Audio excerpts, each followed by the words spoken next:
Te meg mernéd fogni ezt az orbitálisan nagy bogarat? Igen, idén mi is részt vettünk az állatkertek éjszakáján, amit minden évben megrendeznek. Ha legközelebb nem szeretnél lemaradni róla te se, akkor mindenképp csapd legyen a követés gombot. Az egész állatkert nagyon hangulatosan van feldíszítve és berendezve, illetve nagyon sok interaktív és különböző programokkal várnak titeket, kicsiket és nagyokat is.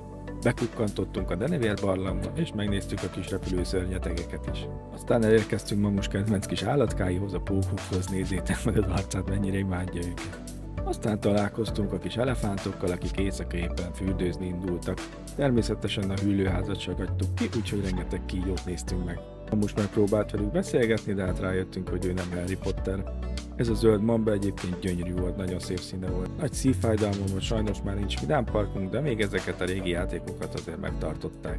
Szerintem az akváriumba töltöttük a legtöbb időt, annyian megnyugtató volt, és gyönyörűek ezek az állatok. Írjátok meg kommentbe, hogy szerintetek melyik Magyarország legszebb állatkertje.